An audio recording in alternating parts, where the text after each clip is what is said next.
या अय्युहल्लज़ीना आमनु तक़ुल्लाह व कूनू मअस-सादिक़ीन। ऐ ईमान वालो, अल्लाह से डरो और सच्चों के साथ हो जाओ। बेशक मोहतरम हज़रात, ये आज हम लोग एक उर्स के प्रोग्राम में शरीक हुए हैं और ऐसे ही सालों भर हम अहले सुन्नत वल जमात वाले मज़ारात पे हाजिरी देते हैं और बुजुर्गों के फजूज़ व बरक़ात से अपने आप को माला माल करते हैं, ईमान को ताज़ा करते हैं और अपने ईमान की हिफाजत का एक रास्ता इख्तियार करते हैं, एक सहारा ढूंढ लेते हैं। क्योंकि हमारा और आपका इस बात पर ईमान और यकीन है कि अल्लाह वालों की मोहब्बत हमारे ईमान की हिफाजत की जमानत है। अल्लाह वालों से मोहब्बत हम करेंगे तो हमारा ईमान महफूज रहेगा, शैतान हमारे ईमान पर डाका नहीं डाल सकेगा। ये अल्लाह वाले की करम नवाजी है कि हर मौके पर अपने चाहने और मानने वालों की हिफाजत करते हैं। लेकिन अफसोस की बात यह है कि हम जिन अल्लाह वालों से मोहब्बत करते हैं और मोहब्बत के जरिए से ही अपने घर मकान, अपने चैन सुकून और आराम को छोड़कर इन अल्लाह वालों के दरबार में आते हैं ताकि इनसे फयूज़ व बरक़ात हासिल करें। ये प्रोग्राम जो उर्स के मौका पर होता है, इसका मकसद ये होता है कि आप इन अल्लाह वालों की सीरत, इनकी जिंदगी, इनका उठना बैठना, इनका चलना फिरना, इनका सोना जागना, इनके जिंदगी के हालात आपके सामने पेश किए जाएं और आप इन बुजुर्गों के हालात से वाकिफ होकर अपने आप को इन अल्लाह वालों के सीरत व किरदार में ढालने की कोशिश करें। इसलिए इन प्रोग्राम का इनेकाद होता है और आप खुलूस व मोहब्बत के साथ उसमें शिरकत करते हैं। आइए चंद लम्हे आप इन अल्लाह वालों की सीरत से आप कुछ सबक हासिल करने की कोशिश कीजिए। सिर्फ हमारा आपका मकसद ये नहीं हो कि हम उर्से रहीमी में हाजिर हो गए, अल्लाह वालों की बारगाह में हमने हाजिरी दे दी, हमने सलाम पेश कर दिया, चादर पेश कर दी, हमारी मोहब्बत का नजराना वसूल हो गया, हमारी मोहब्बत पूरी हो गई। नहीं, असल मोहब्बत तो ये है कि हम इन अल्लाह वालों की बारगाह में जाएं तो कोशिश ये करें कि अल्लाह वालों के सीरत व किरदार को सुनकर उस पर अमल करने की कोशिश करें। तभी आपको उर्स में शरीक होने का पूरा फायदा हासिल होगा। आखिर क्या वजह है कि हम लोग देखते हैं कि अल्लाह वाले जिनकी जिंदगी भर की नमाज कभी कज़ा नहीं होती है, ये जिंदगी में अल्लाह और रसूल के फरमान पर अमल करते हैं, ये सुन्नते मुस्तफ़ा के पैकर होते हैं, ये चलते हैं तो प्यारे मुस्तफ़ा की मोहब्बत का पैगाम देते नजर आते हैं, ये उठते बैठते हैं तो मोहब्बत प्यारे आका करीम सल्लल्लाहु अलैहि वसल्लम की सुन्नत का दर्स देते नजर आते हैं, ये खाते पीते हैं तो नबी की सुन्नत को आम करते नजर आते हैं। इनकी जिंदगी का एक एक लम्हा प्यारे मुस्तफ़ा की मोहब्बत में ढला हुआ नजर आता है।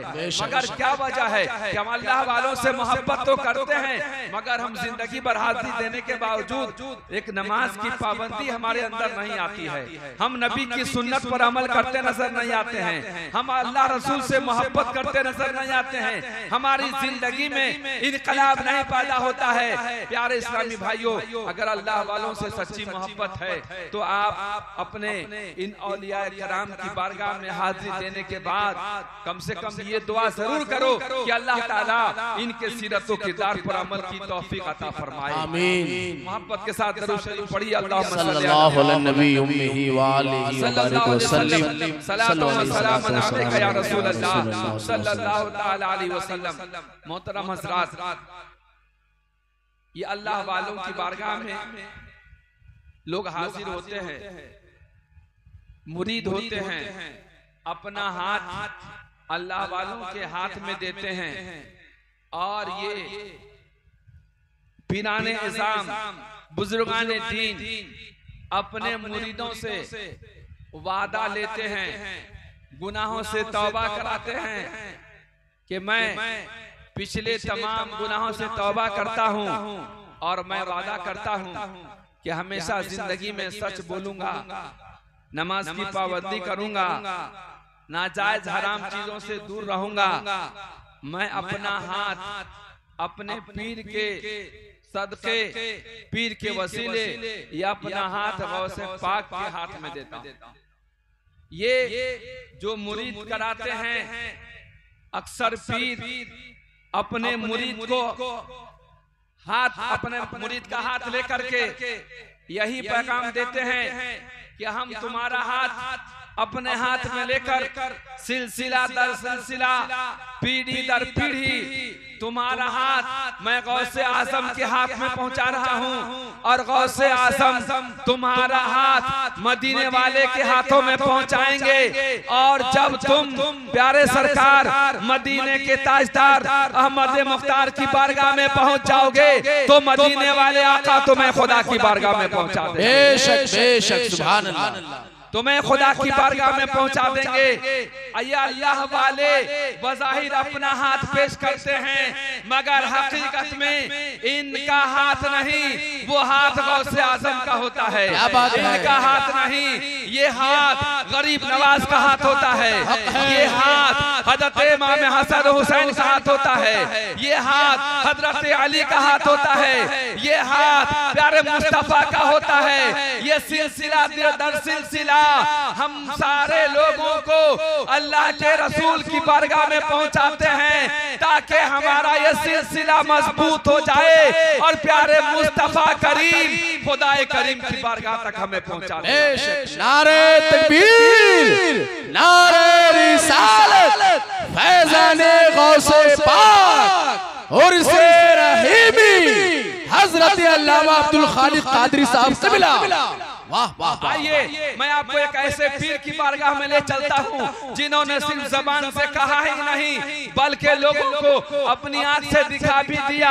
सैयदना हुजूर मुफ्ती आज़म हिंद शबीह है गौसे आज़म मुस्तफा रज़ा खान अलैहि रहमत व रिज़वान की बारगाह में एक शख्स आया मुरीद होने के लिए और हाजिर हुआ। कहा हुजूर मैं आपसे मुरीद होना चाहता हूँ। हुजूर मुफ्ती आज़म हिंद मुस्तफा रज़ा खान अलैहि रहमत व रिज़वान ने फरमाया वादा करो कि हमेशा सच बोलूंगा, गुनाहों से बचूंगा, सुन्नी सही अकीदा रहूंगा, मसलक आला हज़रत पर चलता रहूंगा।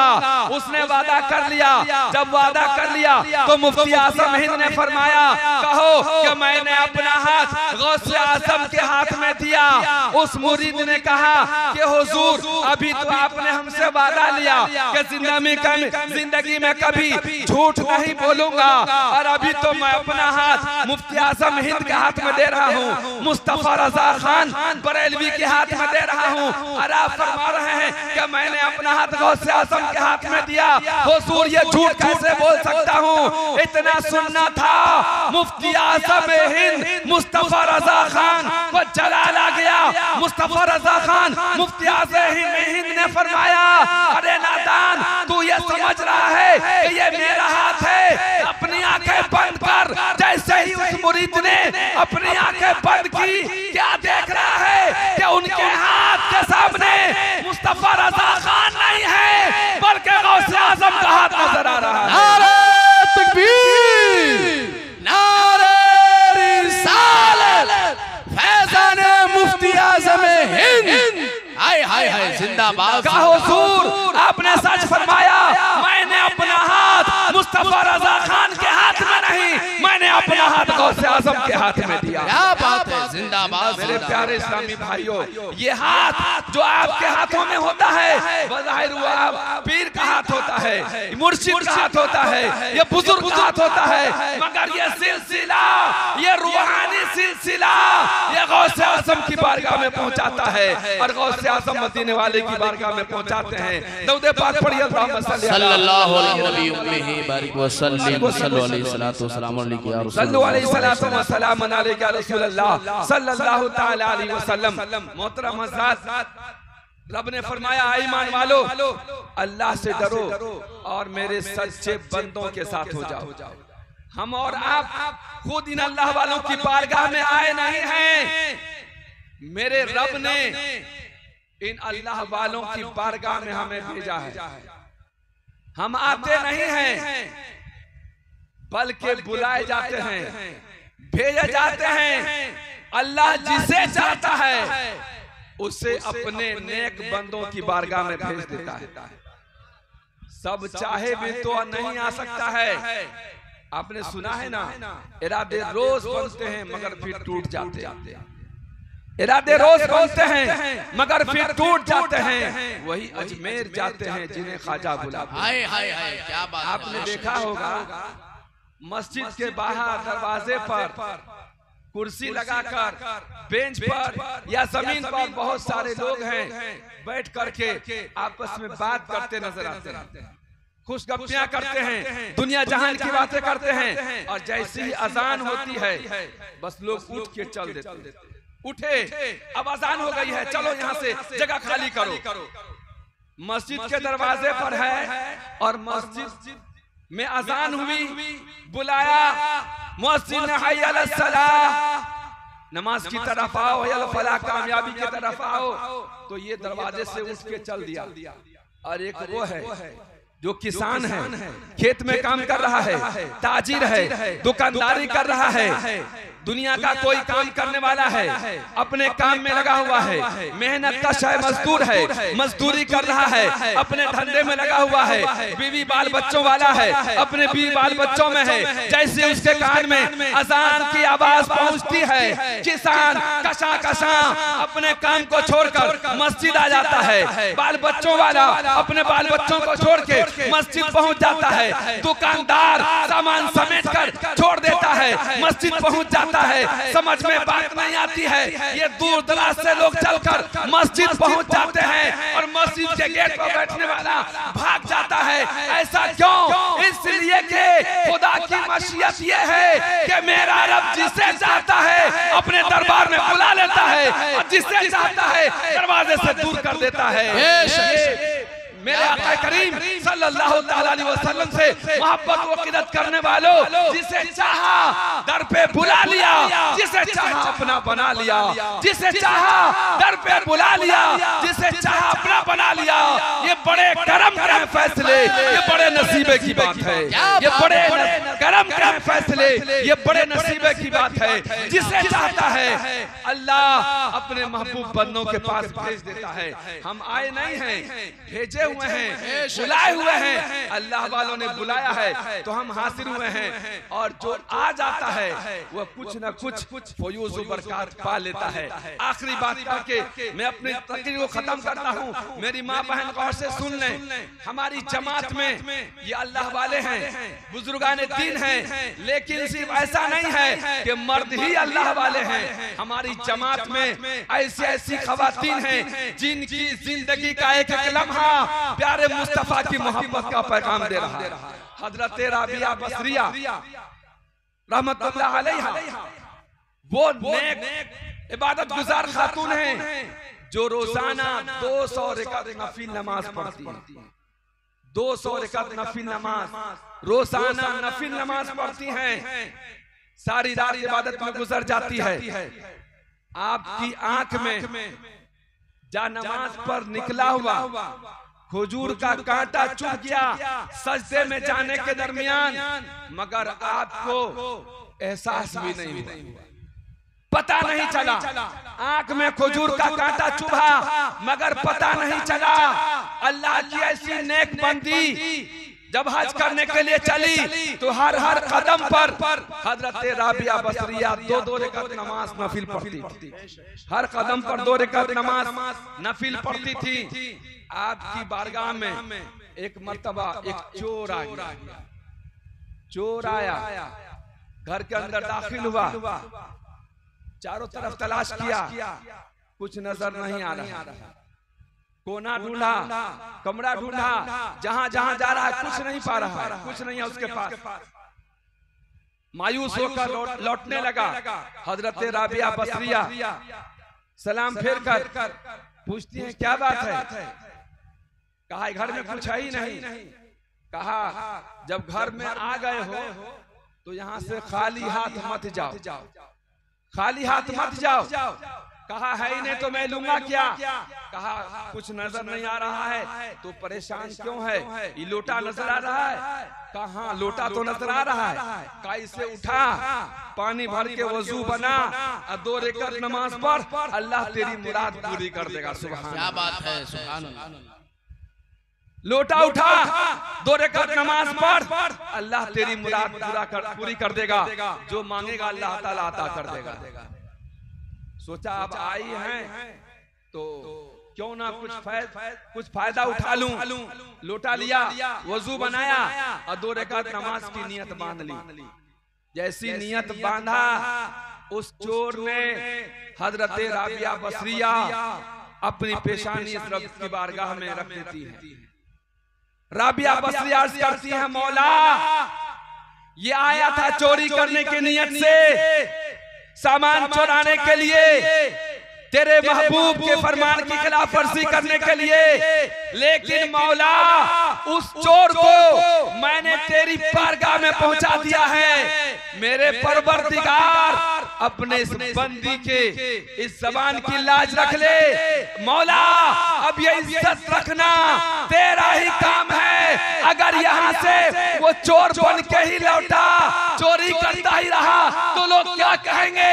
अल्लाह वालों के पास जा करके भी चोर ही रह जाता है। मौला मेरी लाज रख ले, तेरे कदमों में लाना मेरा काम था, तेरे कदमों में लाना मेरा काम था। इसकी बिगड़ी बनाना तेरा काम है, इसकी बिगड़ी बनाना तेरा काम है, तेरी बारगाह में पहुंचाना मेरा काम था और इसके मुकद्दर को बदल देना ये तेरा काम है। तो इसकी जिंदगी अल्लाह अकबर, या रसूल अल्लाह जवाब दीजिए। जिंदाबाद, जिंदाबाद, जिंदाबाद। अल्लाह सलामत रखे आपको, माशाअल्लाह, बहुत उम्दा, सुभान अल्लाह। तेरी बारगाह में पहुंचाना मेरा काम था। मौला इसका मुकद्दर बदल देना ये तेरा काम है। जैसी वो नमाज की नियत बांधी, अब 2 रकात नमाज खत्म हुई है, सलाम फेरा। राबिया बसरिया क्या देख रही है? क्या वो दूसरी 2 रकात नमाज की नियत बांध लिया? खुद से आपने कहा था 2 रकात नमाज पढ़ ले तेरी मुराद पूरी हो जाएगी। उसने 2 रकात नमाज खत्म की, सोचा अब ये चल देगा, मगर इससे कबल कि उसकी नमाज खत्म होती, राबिया बसरिया की दुआ खुदा की बारगाह में पहुंच चुकी थी। अब 2 रकात नमाज खत्म हुई है, दूसरी 2 रकात की नियत बांध ली। यहाँ तक के सुबह हो जाती है। आया था चोरी करने के लिए, लेकिन वली की बारगाह में पहुंचा, निगाह वली में वो तासीर देखी, बदलती हजारों की तकदीर देखी। वली की बारगाह में पहुंच जाता है, उसका मुकद्दर जगमगा जाता है। आपसे गुजारिश है अल्लाह वालों की बारगाह में पहुंचो तो मोहब्बत और खुलूस के साथ पहुंचो, अकीदत का कटोरा लेके पहुंचो। इंशाअल्लाह अल्लाह वालों के बारगाह में जो मांगोगे अल्लाह अपने महबूब बंदों के तुफैल में तुम्हें अता फरमाएगा। अल्लाह ताला हम सबों को बुजुर्गों से सच्ची मोहब्बत अता फरमाए और बुजुर्गों के सीरत और किरदार पर अमल का जज्बा अता फरमाए। अस्सलामु अलैकुम व रहमतुल्लाहि व बरकातहू।